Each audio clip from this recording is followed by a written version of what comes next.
bertemu lagi bersama saya, Fani Fardila, mahasiswa Ilmu Pemerintahan Fakultas Hukum Universitas Jambi. Pada video kali ini, saya akan menceritakan bagaimana proses penyusunan analisis SWOT perencanaan pembangunan Desa Muaro Pijoan. Tentunya, dalam mengumpulkan data untuk analisis SWOT ini, saya tidak turun ke lapangan seorang diri, melainkan bersama 6 anggota tim lainnya. Tetapi dalam pengumpulan data-data ini tidak berjalan mulus begitu saja, karena saya dan tim mengunjungi kantor desa sebanyak 2 kali. Udah kakek dipasang.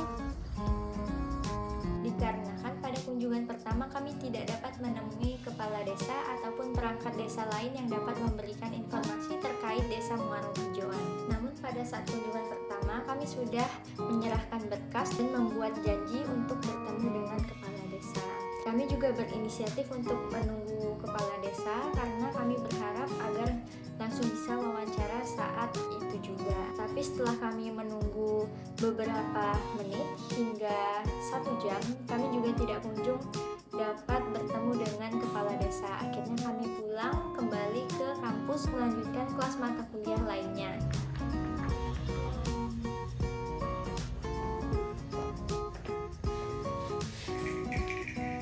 Akhirnya kami melanjutkan kunjungan kedua itu seminggu setelah kunjungan pertama. Dan itu pun tidak dapat kabar dari perangkat desa yang sudah memberikan nomor kepada kami, tetapi karena kami yang menghubungi. Dan saat sampai kantor desa pun, yang dapat memberikan informasi terkait Desa Muaro Pijoan adalah sekretaris desanya, karena mungkin Datuk Kadesnya itu sedang sibuk, jadi beliau belum ada di kantor. Dalam perbincangan wawancara dengan sekretaris Desa Muaro Pijoan, saya tidak wawancara seorang diri, tetapi juga bersama teman saya, yaitu Ayusa Fitri, yang merupakan anggota kelompok ini juga. Dalam diskusi ini kami menanyakan beberapa hal. Yang pertama kami tanyakan adalah profil Desa Muaro Pijoan, yang mana Desa Muaro Pijoan telah didirikan jauh sebelum kemerdekaan Indonesia, yaitu pada tahun 1940. Orang pertama kali yang mendirikan Desa Muaro Pijoan adalah Zainal Ismail. Datuk Zainal Ismail ini adalah perantau yang kemudian menetap di Desa Muaro Pijoan bersama istri dan kerabatnya. Dulu desa ini bukan bernama Desa Muaro Pijoan, tetapi Tepijoan, yang mana Desa Muaro Pijoan itu merupakan desa muara. Jadi Datuk Zainal itu menetap di suatu daerah yang merupakan muaro yang di sekelilingnya ada sungai. Maka dari itu beliau menamakan Desa Tepijoan. Rata-rata mata pencarian penduduk Desa Muaro Pijoan adalah petani dan pekebun. Tetapi petani di Desa Muaro Pijoan ini juga sedikit terhambat karena 40% masih dikuasai oleh penduduk asing. Kebanyakan penduduk di Desa Muaro Pijoan itu tidak memiliki lahan pertanian pribadi, tetapi menumpang. Dan hasil kebunnya itu juga dijual melalui tengkulak, tidak langsung ke konsumen, dihargai dengan harga yang sangat murah. Untuk kondisi perekonomian di Desa Muaro Pijoan itu sebetulnya tidak memprihatinkan, karena penduduk di desa tersebut dibilang kaya juga tidak kaya, dibilang miskin ya juga tidak miskin, karena dalam satu rumah bahkan kendaraan itu bisa 2-3, dan penggunaan handphone penduduk Desa Muaro Pijoan pun yang berkualitas tinggi, seperti iPhone keluaran terbaru, Samsung keluaran terbaru, dan sebagainya. Tetapi memang benar ada penduduk yang masuk kategori sangat miskin, seperti rumahnya yang belum terisolir listrik dan air, dikarenakan tempat tinggal rumahnya ini jauh dari kawasan padat penduduk. Untuk masalah pendidikan di Desa Muaro Pijoan itu akses pendidikan cukup susah, karena SD dan SMP itu jarang ada di situ.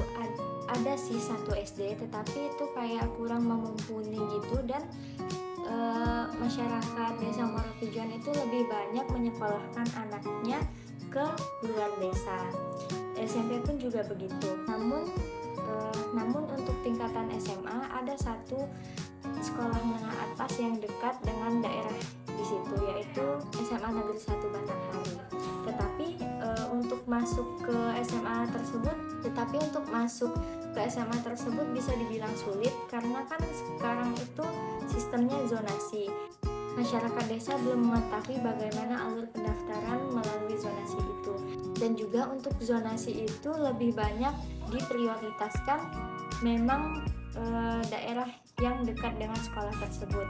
Jadi banyak penduduk di Desa Muaro Pijuan itu meminta bantuan ke kantor desa untuk mengurus berkas administrasi guna mendaftar sekolah menengah atas Negeri 1 Batanghari tersebut. Walaupun Desa Muaro Pijuan terkendala akses pendidikan SD, SMP, dan SMA, tetapi masyarakat Muaro Pijuan itu sudah mumpuni pendidikan yang layak karena banyak para penduduk yang sudah mendapatkan gelar sarjana di desa tersebut. Terus juga Desa Muaro Pijuan memiliki akses yang dekat untuk menuju ke perguruan tinggi, UIN STS Jambi dan Universitas Jambi. Jadi kebanyakan penduduk di Desa Muaro Pijuan itu semangat untuk menempuh bangku kuliah dikarenakan akses perguruan tingginya yang dekat. Jadi dengan berkembangnya kualitas pendidikan di Desa Muaro Pijuan ini tentunya akan mendorong kemajuan bagi Desa Muaro Pijuan sendiri. Contohnya Desa Muaro Pijuan itu sudah mengembangkan desa wisata dan sekarang sedang tahap pengimplementasian dan sedikit pembangunan lainnya. Kalau untuk layanan kesehatan di Desa Muaro Pijuan itu juga tidak terdapat kendala karena Desa Muaro Pijuan itu juga dekat dengan Desa Sungai Duren. Jadi di Sungai Duren itu kan ada puskesmas. Jadi orang-orang di Desa Muaro Pijuan itu banyak yang berobat ke puskesmas Sungai Duren. Karena juga fasilitas di puskesmas Sungai Duren itu cukup lengkap sehingga banyak masyarakat yang berdatangan ke situ jika sakit. Oh iya, jadi kan Desa Muaro Pijuan ini terbagi menjadi 3 dusun. Yang pertama yaitu Dusun Sukamenanti, yang kedua Dusun Talang Batu, dan yang ketiga adalah Dusun Suak Medang. Jadi untuk ketiga dusun ini sudah ada program posyandunya masing-masing. Di situ terdapat bidan dan kader-kader lainnya. Jadi untuk gizi anak-anak di situ itu tidak ada kendala karena sudah ada yang mengaturnya. Jadi kesehatan, pendidikan, dan ekonomi di Desa Muaro Pijuan itu tidak banyak kendala yang terdapat karena sudah ada proporsinya dan sudah ada aturan dan kebijakan dari Desa Muaro Pijuan tersebut. Terutama Desa Muaro Pijuan ini juga dibantu dengan Datuk Zulkifli yang merupakan caleg Bupati Batanghari. Itu kata sekretaris desanya ya, bukan kata saya. Dari penjelasan yang sudah saya ceritakan itu, Desa Muaro Pijuan saat ini sedang tahap mengimplementasikan visi desa, yaitu menjadikan Desa Muaro Pijuan maju, mandiri, sehat, dan sejahtera. Itu sudah terbukti dengan penjelasan yang saya jelaskan bahwa masalah dan kendala-kendala di desa tersebut itu sangat minim. Tetap ada, tetapi tidak sebanyak dengan kendala di desa lain karena Desa Muaro Pijuan ini sudah sangat mandiri. Di akhir wawancara dengan sekretaris desa, akhirnya kepala desa pun datang dan kami menyempatkan untuk foto bersama. Desa Muaro Pijuan Jaya! Jadi dari data-data inilah yang akhirnya bisa kami gunakan untuk menentukan analisis SWOT perencanaan pembangunan di Desa Muaro Pijuan. Mungkin itu saja yang dapat saya ceritakan pengalaman saya untuk menyusun analisis SWOT di Desa Muaro Pijuan. Lebih dan kurang perkataan saya mohon dimaafkan.